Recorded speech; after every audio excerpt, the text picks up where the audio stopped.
Hey everyone, it's Nico, here with a brand new beat 'em up that just launched about a week ago at the time of recording this on Steam, not currently on consoles, but if I was a betting man, I'd say that the publisher East Asia Soft probably going to work with the PC publisher and bring this to consoles, because I don't think that it contains any content that would make this inappropriate for Switch or PlayStation or any of the other systems.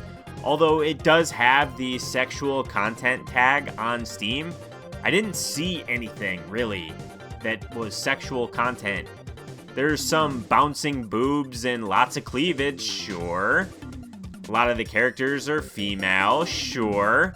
But I didn't see any nudity or anything like that. Also didn't see anything that was sexual in nature, so I feel like that's a bit misleading.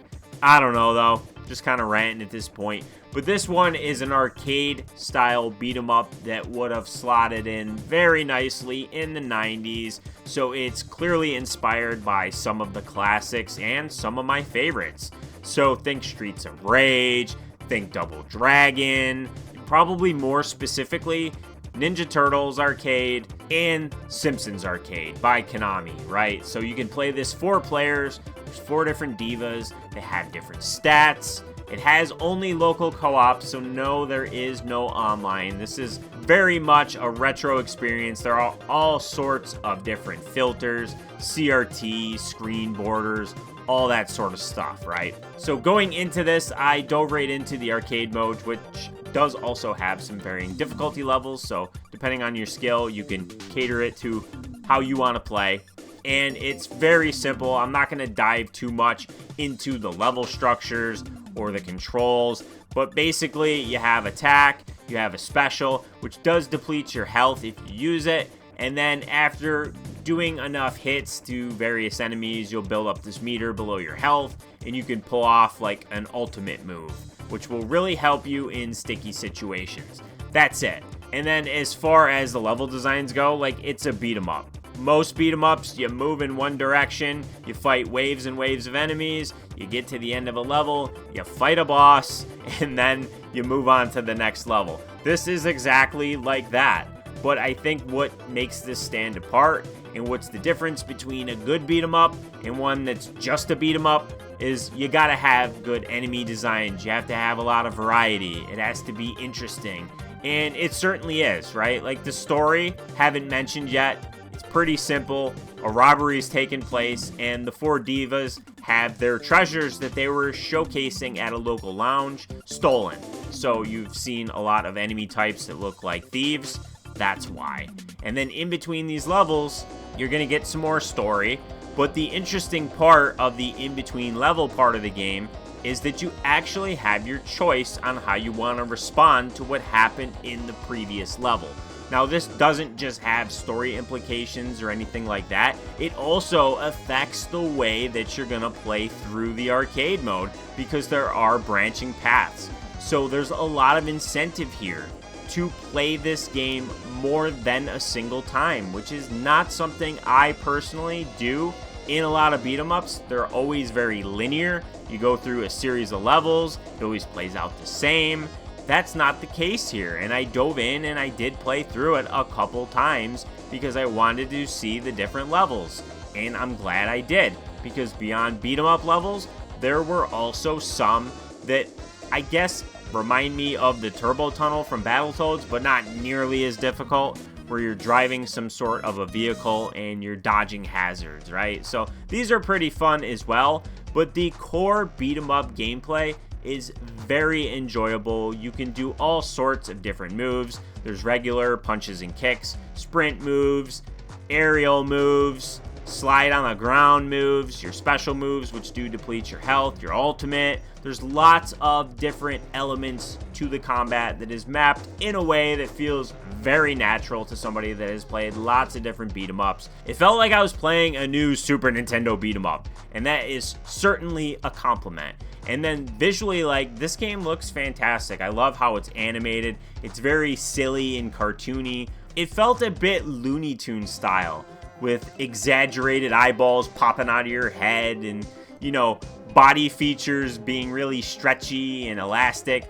a lot of that I thought was really charming, and I liked it quite a bit because it certainly added to this feeling like a 90s style game. The music here is probably one of the weaker points of the game because it's a bit repetitive and not anything spectacular. Not bad, but not great either.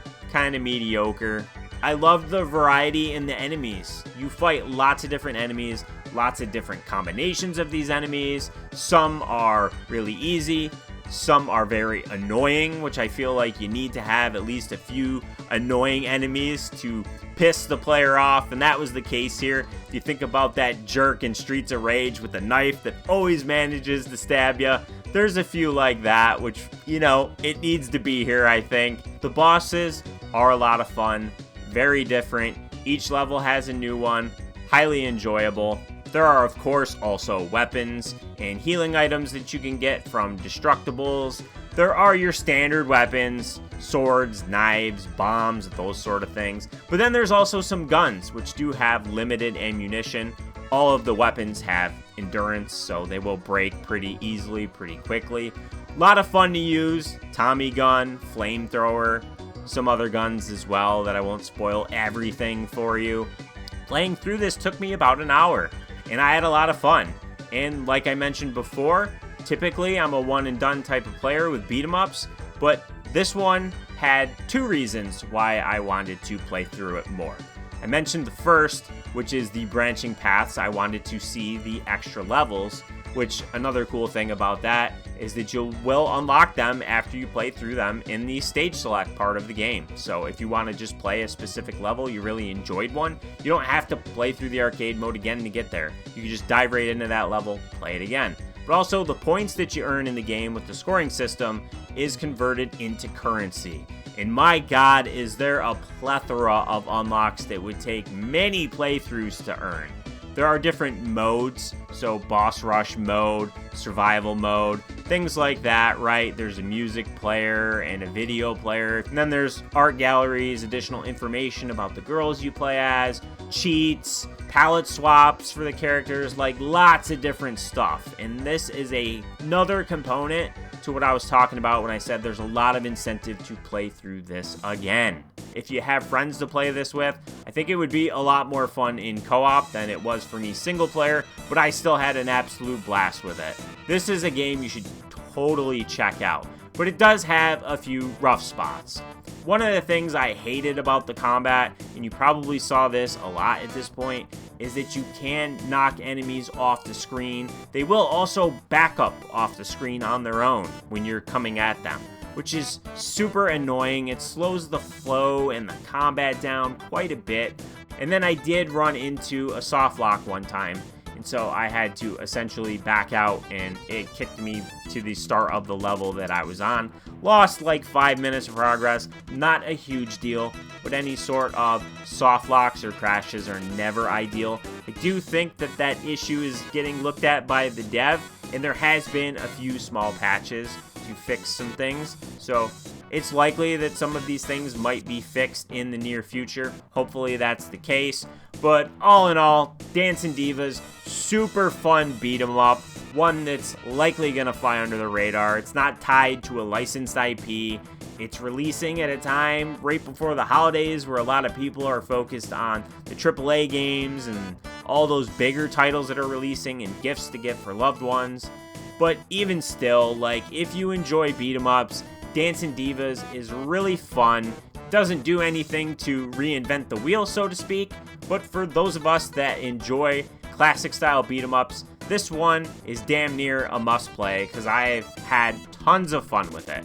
I will have a link in the description below to the Steam page, since currently that's the only platform that this is available on. But check this game out, leave it a review on Steam, help it get a bit better visibility.